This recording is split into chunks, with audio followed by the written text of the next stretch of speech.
Hello guys, welcome back to our channel. Episode ആരംഭിക്കുമ്പോൾ കാണിക്കുന്നത് സത്യഭാമയുടെ വീടാണ്. വിഷ്ണുവിനോട് ഈ കാര്യത്തെക്കുറിച്ച് പറയാമെന്ന് രാഘവൻ നായർ പറയുമ്പോൾ അത് വേണ്ടെന്ന് പറഞ്ഞ് ദേഷ്യത്തോടെ ഭാമ പുറത്തേക്ക് പോവുകയാണ്. തുടർന്ന് പിള്ളച്ചേട്ടൻ പറയുകയാണ്, ഞാൻ വിഷ്ണുമോനോട് ഈ കാര്യം സൂചിപ്പിച്ചതാണ്. വിഷ്ണുവിന് താല്പര്യമില്ലാത്തതുപോലെയാ സംസാരിച്ചത്. ഇത് കേൾക്കുന്ന രാഘവൻ നായർക്ക് അന്ന് ഭാമയുമായിട്ട് ഇനിയൊരു ബന്ധവുമില്ലെന്ന് പറഞ്ഞ് വിഷ്ണു ഇറങ്ങിപ്പോയ കാര്യങ്ങളൊക്കെ ഓർമ്മ വരികയാണ്. അവനവൻ്റെ അമ്മയെക്കുറിച്ച് മാത്രമേ ഓർത്തുള്ളൂ. അവൻ്റെ അച്ഛനെയും അവൻ്റെ അനിയത്തെയും കുറിച്ച് അവൻ ഓർത്തില്ല. പോട്ടെ, ആരും വേണ്ട, ഈ വീട് വിറ്റു പോകുന്നെങ്കിൽ പോകട്ടെ എന്ന് പറഞ്ഞ് ആകെ വിഷമത്തോടെ ഇരിക്കുകയാണ് രാഘവൻ നായർ. പിന്നീട് കാണിക്കുന്നത് കുടുംബശ്രീ വീടാണ്. ശാരികയുടെ കാര്യമോർത്ത് വിഷമിച്ചിരിക്കുകയാണ് ശാരദാമ്മ. അതേസമയം ശാരികയും രാജിയും കൂടി ഹോട്ടൽ അടയ്ക്കാനൊരുങ്ങുമ്പോൾ അങ്ങോട്ടേക്ക് കുറുപ്പ് മാഷ് ചെല്ലുകയാണ്. കഴിക്കാൻ എന്തുണ്ടെന്ന് ചോദിക്കുമ്പോൾ ഒന്നുമില്ലെന്ന് ഒരു നീരസത്തോടെ ശാരിക പറയുകയാണ്. കഴിക്കാൻ ഒന്നുമില്ലെങ്കിൽ വേണ്ട, ചായ കാണുമല്ലോ, ചായ എടുത്തോളാൻ പറയുമ്പോൾ പാലില്ലെന്ന് ശാരിക പറയുന്നു. ഒരു കട്ടൻ ചായയെങ്കിലും കാണാതിരിക്കില്ലല്ലോ എന്ന് പറയുമ്പോൾ ശാരിക രാജിയോട് ചായ എടുക്കാൻ പറയുകയാണ്. തുടർന്ന് കുറുപ്പുമാഷ് പറയുകയാണ്, ചായ കുടിക്കാൻ മാത്രമല്ല, ഞാൻ മോളോടൊന്ന് സംസാരിക്കാൻ കൂടിയാ വന്നത്. അതെനിക്ക് കുറുപ്പുമാഷിനെ കണ്ടപ്പോഴേ തോന്നി എന്തോ ഉപദേശവുമായിട്ടാണ് വന്നതെന്ന്. എനിക്ക് ഉപദേശമൊന്നും വേണ്ട, കുടിക്കുന്ന ചായയുടെ കാശ് തന്നിട്ട് മാഷിന് പോകാം. ഇത് കേൾക്കുന്ന കുറുപ്പുമാഷ് പറയുകയാണ്, ശാരദാമ്മയുടെ മക്കളെ എൻ്റെ സ്വന്തം മക്കളായിട്ട് തന്നെയാ ഞാൻ കണ്ടിരുന്നത്. നിങ്ങൾക്ക് 3 പേർക്കും അക്ഷരം പറഞ്ഞു തന്നതും ഞാൻ തന്നെയാണ്. രക്തബന്ധമല്ലാത്ത ഒരു സഹോദര ബന്ധം മാത്രമാണ് ഞങ്ങൾ തമ്മിലുള്ളത്.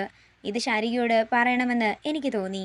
ഒരുപക്ഷെ ഇനി ഇത് പറയാൻ ഞാൻ ഉണ്ടായില്ലെങ്കിലോ. ഞാനിന്ന് ഹോസ്പിറ്റലിൽ അഡ്മിറ്റ് ആവുകയാണ്. ഹൃദയത്തിന് ചെറിയ തകരാറുകൾ. പിന്നെ ബാലേന്ദ്രന്റെ കാര്യം, മോള് ബാലേന്ദ്രനിൽ നിന്നും ഒരകലം പാലിക്കുന്നതാണ് മോൾക്ക് നല്ലത്. ഇത് കേൾക്കുന്ന ശാരിക പറയുകയാണ്, ഈ ലോകത്തിനി ആരൊക്കെ വിചാരിച്ചാലും എന്നെയും ബാലേട്ടനെയും തമ്മി പിരിക്കാൻ പറ്റില്ല. മാഷ് പോകാൻ നോക്ക്. തുടർന്ന് കുടിച്ച ചായയുടെ പൈസ കൊടുത്ത് കുറുപ്പുമാഷ് അവിടെ നിന്ന് പോവുകയാണ്. പിന്നീട് കാണിക്കുന്നത് ആൻ്റപ്പൻ്റെ വീടാണ്. സത്യഭാമയുടെ കുറ്റങ്ങൾ ഓരോന്നായി തൻ്റെ ഗുണ്ടകളോട് പറയുകയാണ്. ആൻ്റപ്പൻ നേരായ മാർഗത്തിലൂടെ ഒന്നുമല്ല സത്യഭാമ എന്താണെങ്കിലും കാശുണ്ടാക്കിയിരിക്കുന്നത്. അതുകൊണ്ടല്ലേ അവരെ എല്ലാവരും ബ്ലേഡ് സത്യഭാമ എന്ന് വിളിക്കുന്നത്. ഇനി എന്താണെങ്കിലും ഞാൻ അവരുടെ കയ്യിൽ നിന്നും മേടിച്ച കാശ് അവർക്ക് തിരികെ കിട്ടാനേ പോകുന്നില്ല. ഞാനതൊട്ട് കൊടുക്കാനും പോകുന്നില്ല. പണ്ടൊക്കെ ആയിരുന്നെങ്കിൽ ആ വിഷ്ണുവിൻ്റെ പേരിൽ എല്ലാവർക്കും ആ സത്യഭാമയെ പേടിയായിരുന്നു. അതുകൊണ്ട് തന്നെ എല്ലാവരും കൃത്യസമയത്ത് പലിശയും കൊടുത്തിരുന്നു. ഇപ്പോൾ വിഷ്ണു ഇല്ലാത്തത് കൊണ്ട് തന്നെ സത്യഭാമയെ ആർക്കും ഒരു പേടിയുമില്ല. ആദ്യം തൊട്ടേ അവരുടെ സമ്പത്തിൽ എനിക്കൊരു കണ്ണുണ്ടായിരുന്നു. വിഷ്ണു ഉള്ളതുകൊണ്ടാണ് ഞാൻ ആ പരിസരത്തോട്ടേ പോകാഞ്ഞത്. ഇപ്പോൾ വിഷ്ണു ഇല്ലല്ലോ, ആ ധൈര്യത്തോട് തന്നെയാണ് ഞാൻ അവരുടെ കയ്യിൽ നിന്നും കാശ് വാങ്ങിയത്. ഇനി ഞാനതൊട്ട് കൊടുക്കാനും പോകുന്നില്ല. സത്യാമ്മയെ മുതലാളി ചതിച്ചെന്നാ എല്ലാവരും പറയുന്നത്. അതുകൊണ്ട് മുതലാളി ഒന്ന് സൂക്ഷിക്കണം. സത്യാമ്മ പകവീട്ടാൻ വന്നാലോ? ചതിച്ചെന്ന് പറയുന്നവര് പറയട്ടടാ. എന്താണെങ്കിലും ബ്ലേഡ് സത്യഭാമ നേരായ മാർഗത്തിലൂടെ അല്ലല്ലോ ഈ പണമൊന്നും സമ്പാദിച്ചത്. സത്യഭാമയുടെ മകൻ വിഷ്ണു ഉണ്ടല്ലോ, അവനൊരു ഗുണ്ട പോലീസ് തന്നെയായിരുന്നു. നിന്നെയൊക്കെ ഞാൻ തീറ്റാന്ന് വളർത്തുന്നതേ എനിക്കൊരാപത്ത് വന്നാൽ എന്നെ രക്ഷിക്കാൻ കൂടിയാ. ഞാനേ ഒന്ന് മുകളിലേക്ക് പോയിട്ട് വരാമെന്ന് പറഞ്ഞ് ആൻ്റപ്പൻ പോകുമ്പോൾ അങ്ങോട്ടേക്ക് വിഷ്ണു വരികയാണ്. വിഷ്ണുവിനെ കണ്ടയുടൻ തന്നെ ഒരു ഞെട്ടലോടെ നിൽക്കുകയാണ് ആൻ്റപ്പൻ്റെ ആളുകൾ. തുടർന്ന് അകത്തേക്ക് കയറി വന്നിട്ട് വിഷ്ണു ചോദിക്കുകയാണ്, എന്താടാ ബാബു ഒരു പരിചയമില്ലാത്തതുപോലെ? നിന്റെ ആൻ്റപ്പൻ മുതലാളി എന്തേ?